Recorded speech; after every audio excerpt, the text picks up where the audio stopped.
Como países mineros, sabemos que la actividad responsable y sostenible en dicho sector genera riqueza monetaria, industrialización, empleo directo e indirecto, ingresos fiscales que alcanzan a los gobiernos locales y regionales e incluso a nuestras universidades. Las empresas destacadas esta tarde son justamente líderes en generar efectos positivos en términos económicos y de reducción de emisiones, respondiendo además a los desafíos ocasionados por la pandemia por el COVID-19. Como socios estratégicos en minería y energía, Canadá y Perú, de la mano de aliados como Proactivo, deben seguir incentivando el desarrollo y adopción de tecnologías limpias con productos, procesos y servicios diseñados para remediar o prevenir impactos ambientales. Compartimos plenamente la misión de Proactivo de promover desde la industria extractiva los objetivos de desarrollo sostenible de Naciones Unidas.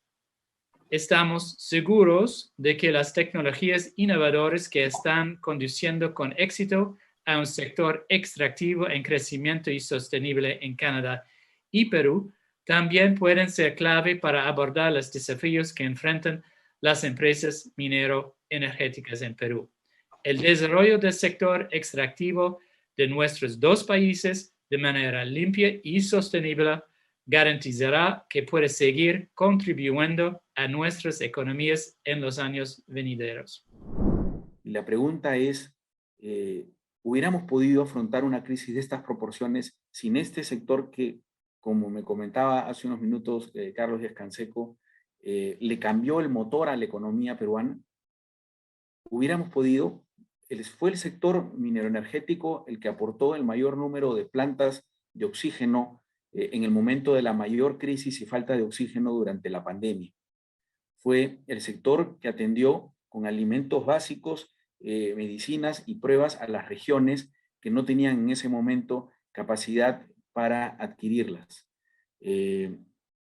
Fue el sector, además, por no decirlo, que impidió una caída aún mayor en una economía ya paralizada y que está permitiendo hoy una recuperación acelerada, porque fue el primero en entrar a operar en el momento en que todavía estaba el país y toda su economía paralizada. No estoy acá exagerando, estoy diciendo simplemente cifras de algo que se dio. Y finalmente, en términos del gran problema que suscita a la humanidad en este momento, el reto del cambio climático. Un país que cuenta con 10 operaciones del Consejo Mundial de Minería y Metales que en este momento se encuentran en el país invirtiendo y con operaciones de tamaños grandes, nos va a permitir seguir el cumplimiento de ese compromiso que se acaba de anunciar en la COP26 este año por parte de la ICMM, ¿no? ¿Qué es lo que hemos hecho en el sector eléctrico desde los años 90? ¿No? En realidad se han invertido más de 24.000 millones, ¿no? A lo largo de toda la cadena de suministro, ¿no? Desde la producción de energía, el transporte de la energía y la distribución y los aportes en general que se han hecho a la electrificación rural, ¿no? Entonces, sin duda esto ha soportado el gran crecimiento que ha tenido, como vamos a ver en términos de capacidad y de producción de energía, para justamente abastecer sobre todo, sin duda, todo el mercado eléctrico peruano, entre lo que destaca, como vamos a ver, es justamente los sectores que tienen más uso intensivo de consumo de energía, ¿no? Dentro de las actividades económicas y dentro en general de los tipos de consumidores, sin duda la minería es la actividad económica que ha mostrado un mayor consumo de energía, ¿no? Ahí podemos ver que entre la minería y la fundición, por ejemplo, tenemos cerca del 62% del consumo de todo lo que se produce en el Perú. Y dentro de este grupo del sector minero, sin duda, tenemos, por ejemplo, operaciones mineras que consumen más de 100 megavatios, cerca de 1.000 megavatios en su conjunto, y también, digamos, en capacidades importantes entre 50 y 100 megavatios, entre 20 y 50 y entre 10 y 20, ¿no? Entonces, son muchos proyectos que forman parte, digamos, de este gran consumo que tiene la minería como justamente en el mercado libre de electricidad, ¿no?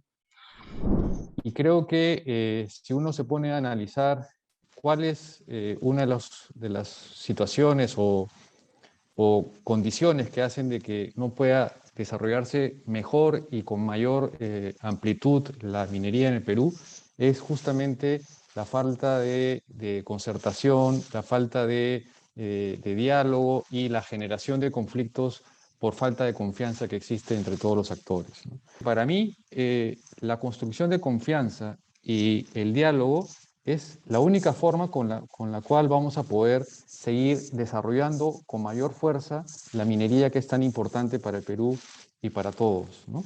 Con plena pandemia, el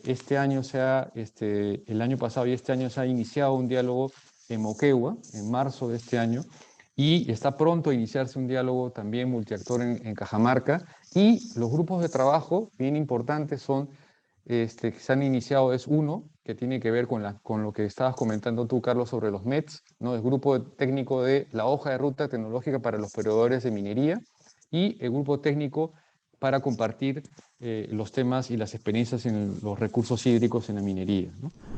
Cuando uno mira el índice de desarrollo humano y compara las zonas urbanas con las zonas altoandinas o las zonas amazónicas, ahí encuentra una tremenda diferencia, ¿no? Y el gran desafío que tenemos es que, digamos, o paradoja, si podemos llamarlo así, es que tenemos un portafolio equivalente a lo que fueron hace 30 años. Tenemos un portafolio de una dimensión muy importante que se ha venido desarrollando de la orden de los 60.000 millones de dólares, y la pregunta clave es ¿cómo vamos a lograr que este portafolio se desarrolle, ¿no? Ahondando a lo que ha desarrollado Miguel, creo que como industria minera, siendo consciente que nuestro sector se desarrolla en zonas altoandinas, zonas remotas, zonas con baja densidad poblacional y que sin duda tienen un índice de desarrollo humano menor, tenemos que de alguna manera en el plan de desarrollo de la inversión minera comprometernos y ser parte del desarrollo territorial, ¿no? Y cuando hablamos de desarrollo territorial, tenemos que convencernos y tratar de ser parte de generar madurez institucional, ¿no? Generar madurez institucional va a ser el mayor legado que podamos dejar como industria en el país y sobre todo en los territorios remotos donde operamos, ¿no?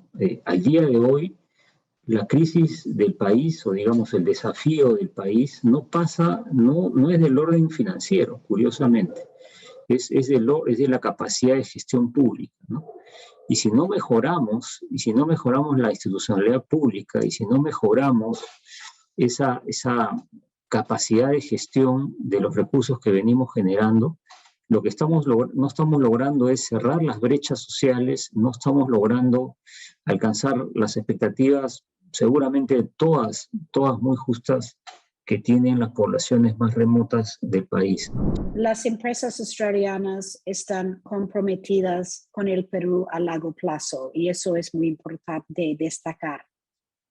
Vemos al Perú como una de las regiones mineras del futuro, dado sus reservas de cobre y la importancia del cobre para la transición energética y la transformación digital. Entonces, queremos que Perú pueda aprovechar de su patrimonio y el precio y la demanda de cobre en el mundo en este momento. La experiencia australiana ha sido que es muy importante que los beneficios fluyan a las comunidades regionales, sobre todo las comunidades cercanas a las minas. Y esta es una de las razones por las cuales tenemos en Australia una muy alta aceptación de la importancia de la minería, porque en Australia la percepción es que la minería sí ha traído a las regiones y a las comunidades beneficios como la creación de empleos, la mejora de infraestructura y otros beneficios.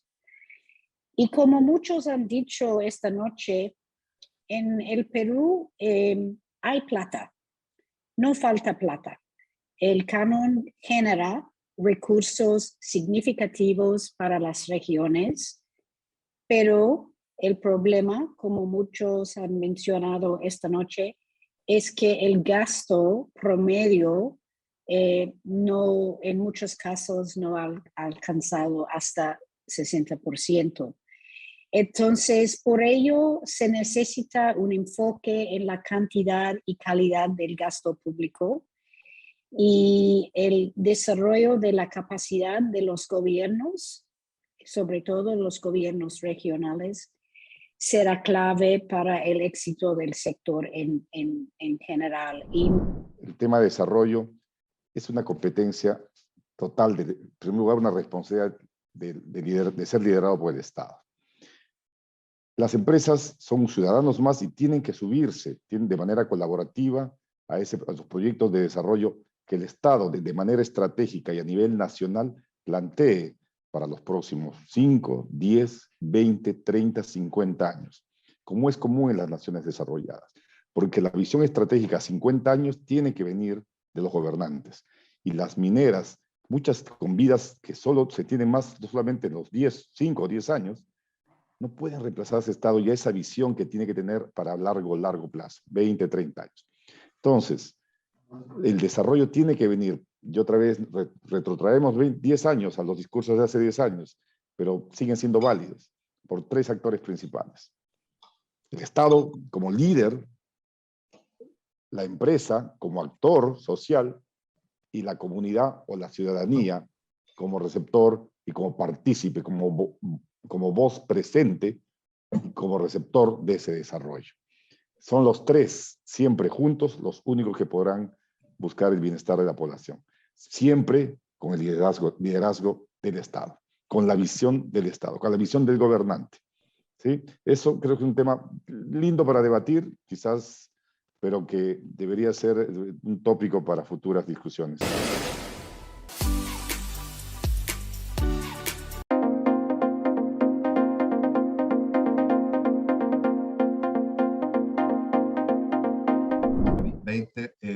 Terminamos el año con 14.2% de participación de mujeres entre todos los colaboradores de Nexa.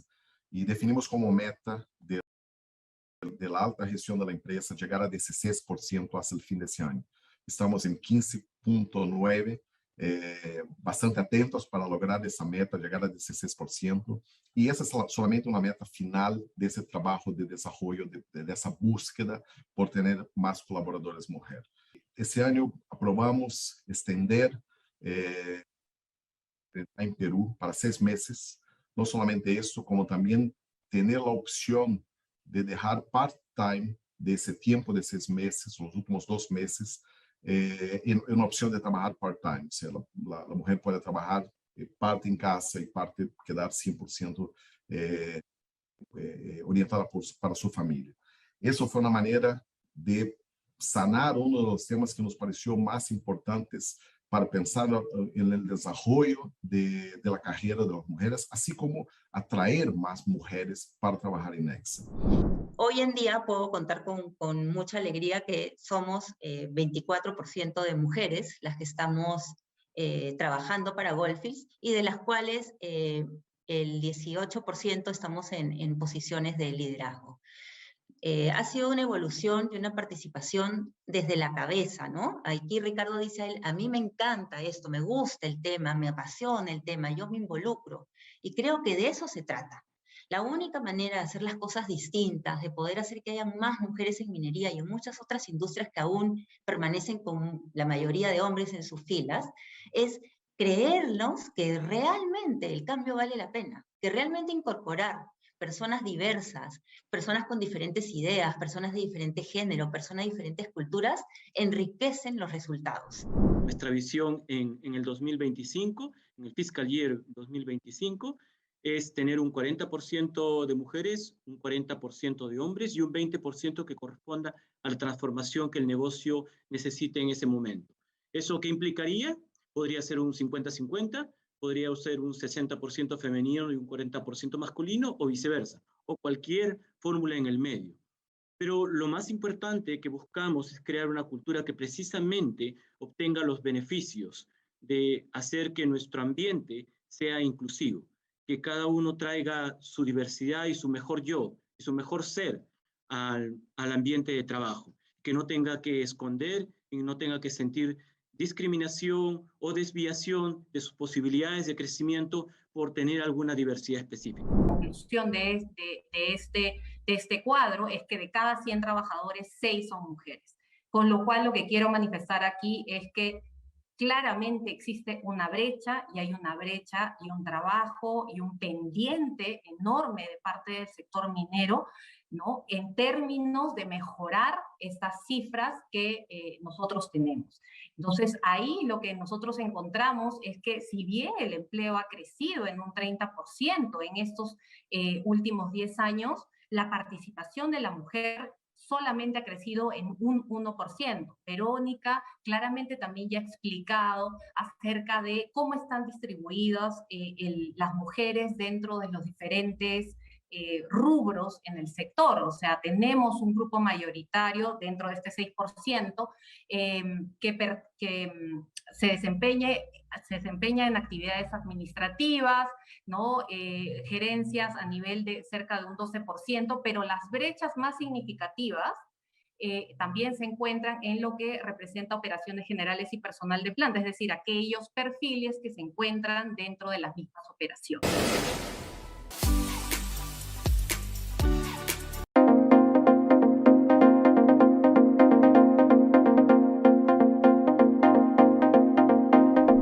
De un momento a otro, a partir de 1990, empezamos a tener uno de los crecimientos más altos del mundo.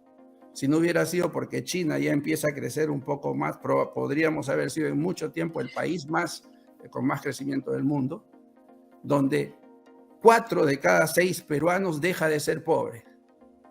Es decir, casi la mitad de los peruanos pueden comenzar a adquirir, pueden comenzar a elegir qué consumir, a tener opciones de vida mejores.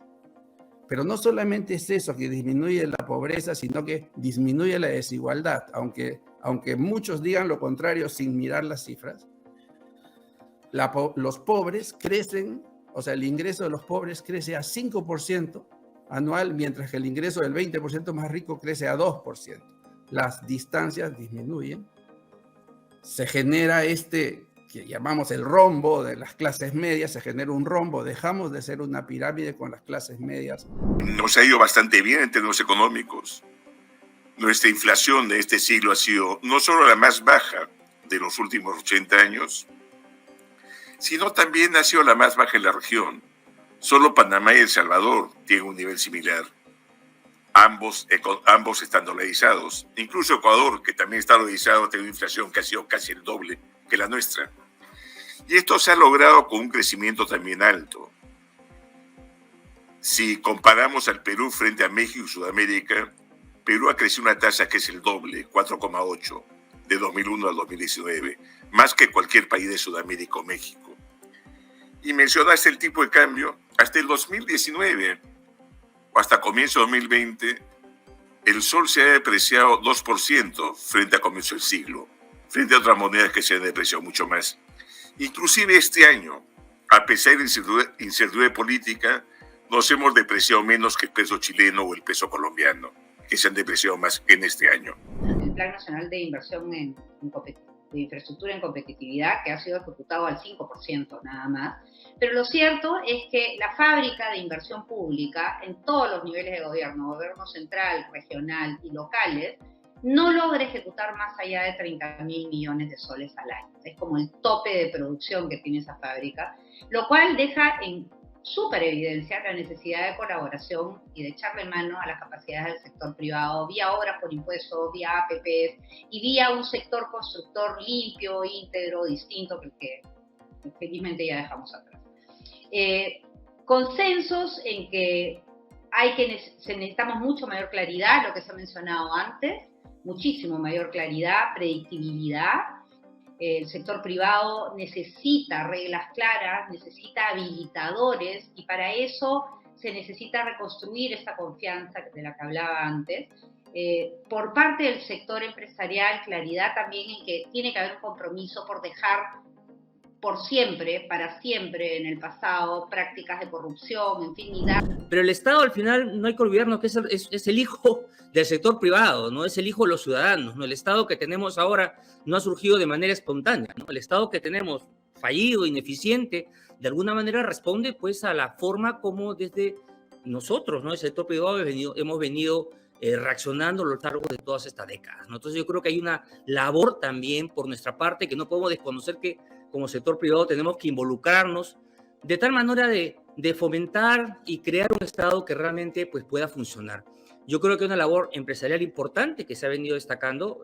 De hecho, gran parte de las empresas que auspician el Consejo Privado de Competitividad, digamos, tienen un rol central y son innovadores y buscan este desarrollo territorial, productivo, pero se requiere más, evidentemente, y una mayor comunicación con el Estado. Que en realidad, si tenemos esta reforma tributaria, podemos lograr una recaudación 60.000 millones adicionales en 5 años. Miren, esto es como 1.5% del PBI adicional. Aún con 1.5% del PBI adicional estamos lejos del promedio latinoamericano, ¿eh? Esto es solo un paso en la dirección correcta, lo que estamos planteando. Pero nos permitiría avanzar mucho, ¿no? En la atención de necesidades básicas. Por supuesto, esto tiene que ir acompañado de mejorar la eficiencia del gasto público. Este estudio del BID mostró que el Perú tenía una ineficiencia del gasto público de 2,5% del PBI. Ojo que Colombia, México y el promedio de América Latina es peor, pero mal de muchos, consuelo de tontos. Nuestro principal problema es compras públicas. Por eso, parte de nuestra propuesta es mejorar la nueva ley de contrataciones para tratar de resolver los problemas de obras paralizadas, para tratar de usar mecanismos más modernos en la obra pública. En nuestro país, las pérdidas por el tema de corrupción son altísimas.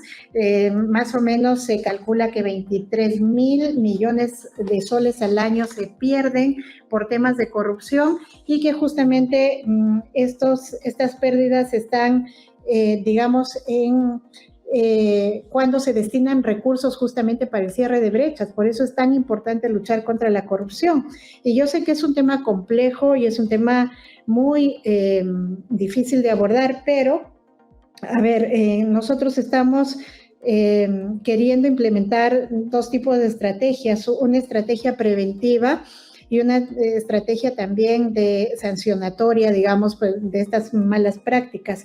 Entonces, a nivel de la gestión pública, estamos implementando programas en la función de integridad, digamos, estamos ampliando estos programas de integridad y monitoreando más o menos 200 entidades públicas para mirar un poco el desempeño de los funcionarios, y ahí estamos trabajando en temas preventivos, en cómo es que hacemos que se interiorice una política de integridad. Eso es bien importante en el funcionario público.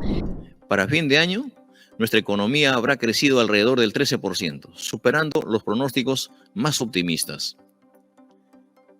Esta veloz recuperación interna, en conjunto con un entorno internacional favorable, ha permitido también que la reducción del déficit fiscal supere nuestras expectativas y logre una reducción a octubre, una cifra mayor del 4%.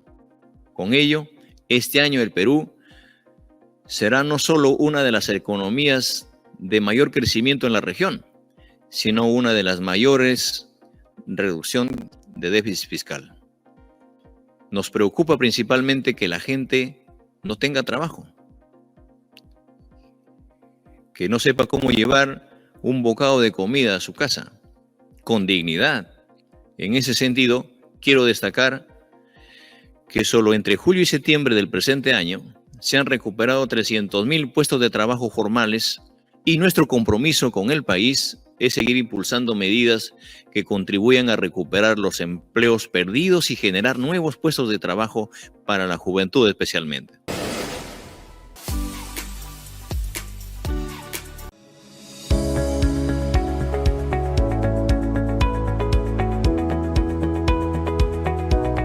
En obras portuarias ejecutadas en los últimos 20 años son casi 2.600 millones de dólares en obras portuarias en los últimos 20 años.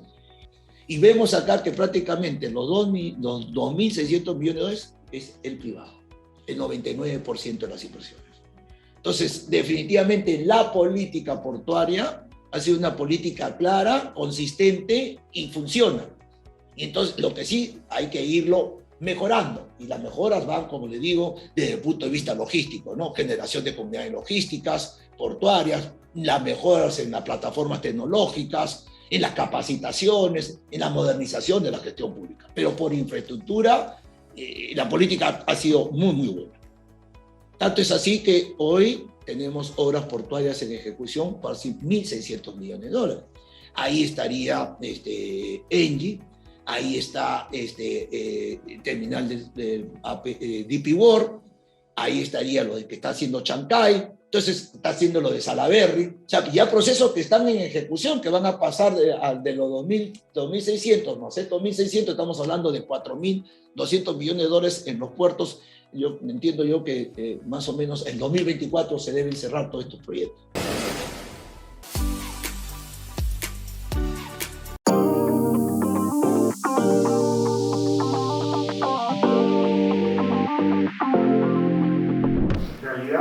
Una de las cosas que se ha mencionado en la intervención de la primera ministra es que esto era un plan piloto, es decir, estas son las primeras 4 operaciones que pretenden cerrar, ¿no? Con este argumento que no es correcto de las cabeceras de cuenca, y que esto luego sería ampliado a nivel nacional, con lo cual de ahí nuestra preocupación también, porque se está afectando a los 2 millones de puestos de trabajo que genera el sector minero de manera directa e indirecta, a aproximadamente el 60% de las exportaciones del país y una parte muy importante de la recaudación minera. Entonces, evidentemente, esto sería algo gravísimo para el país.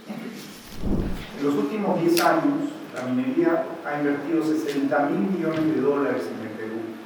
Se han creado una gran cantidad de puestos de trabajo de manera directa y en forma indirecta.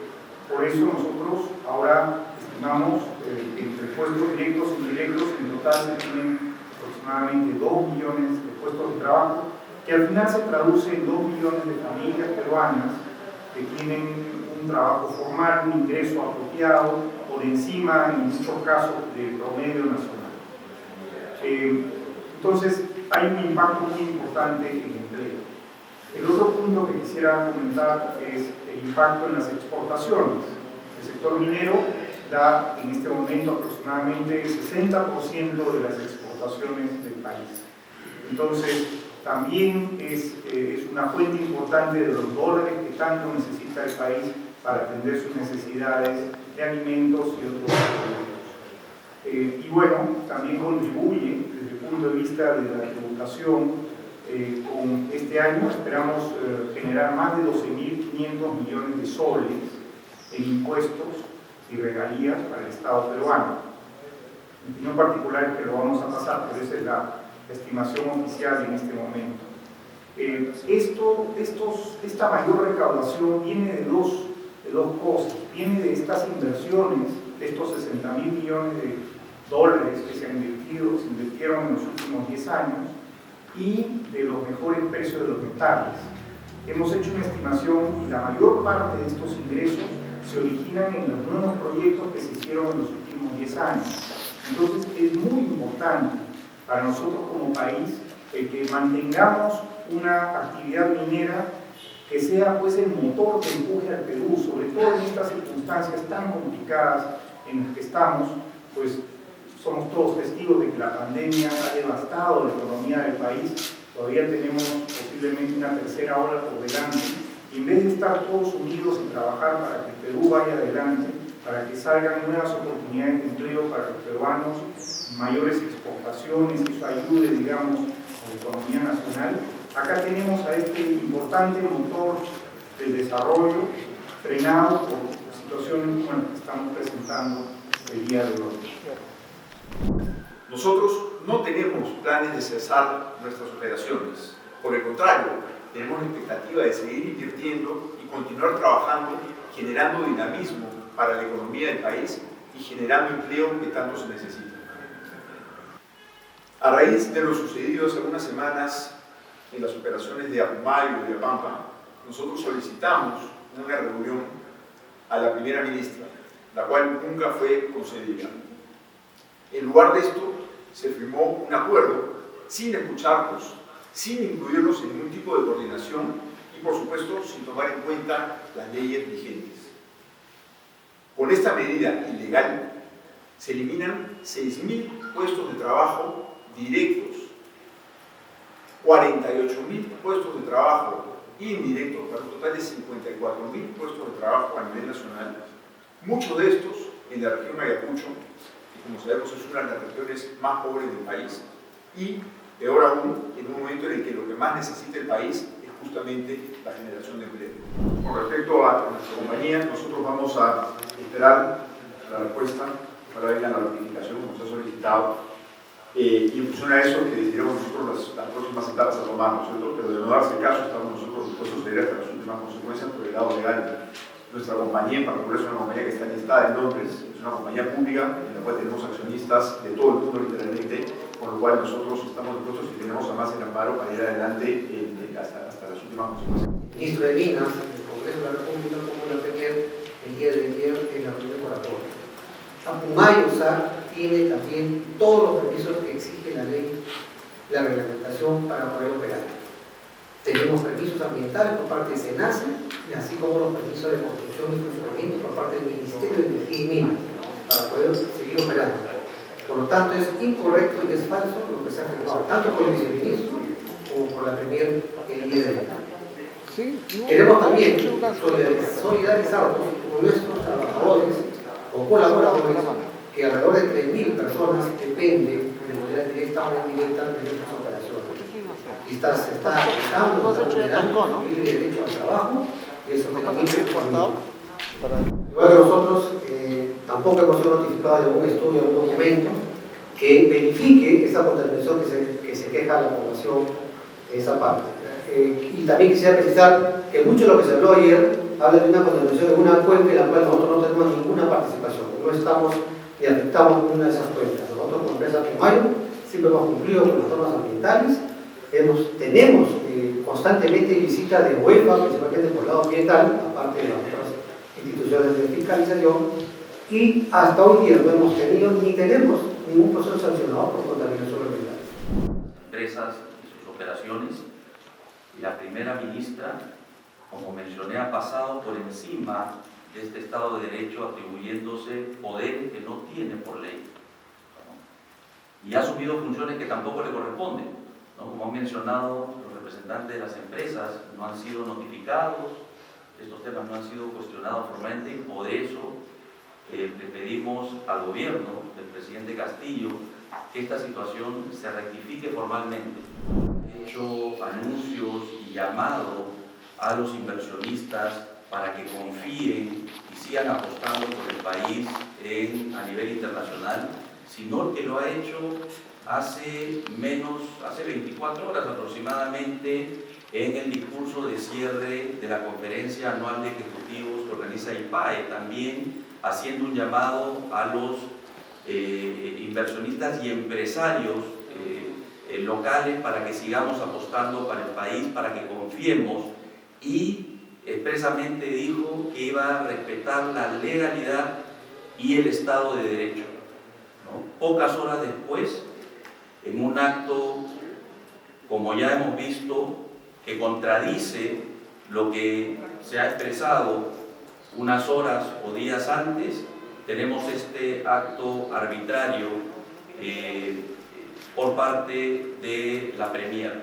Entonces, realmente esto solamente alimenta los temores, la incertidumbre y la falta de predictibilidad que nos da al sector empresarial, que responde por el 80% de la inversión, ¿no? Y responde por la generación de empleo digno, empleo formal, que es lo que necesitamos para poder salir de la crisis. En el caso de la PCM, la presidencia del Consejo de Ministros, efectivamente, lo que creo que todos como ciudadanos esperamos es que sus decisiones se ajusten a la ley, que sus decisiones sean reflexivas, coherentes. Y como se ha dicho a lo largo de esta reunión, esperamos una rectificación. Quiero aclarar lo siguiente, que nuestra empresa cumple con todas nuestras tareas ambientales, la normativa ambiental vigente y de operaciones. Lo que ya se manifestó por Acora es totalmente falso. Nosotros, adicional a ello, tenemos una relación bastante cordial y muy cercana en todas las comunidades de nuestra área de influencia. Tal es así que ninguno de las personas de estas comunidades han participado en los paros convocados tanto para el día 28 y 29 de octubre. Adicional a ello, es importante mencionar que nuestra empresa tiene proyectos ya en marcha, en la misma ubicación de donde nos encontramos actualmente. Nosotros ya venimos trabajando con el SENACE para la operación de nuestras actividades. Entonces, no consideramos que es correcto y inviable el tema de la paralización de las minas indicado ayer por la Premier. Adicional a ello, este aviso realizado el día de ayer resulta totalmente arbitrario y unilateral por parte de la Premier, ya que en ningún momento nos han consultado sobre las operaciones o proyectos que tenemos en marcha.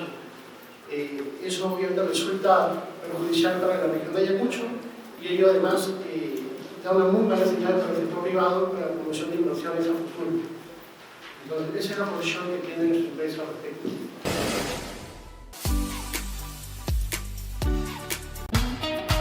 Llenamos de contenidos tu vuelo y tú decides disfrutarlos o soñarlos en asientos cama. Te damos acceso directo al pasillo y tú decides máxima privacidad y confort.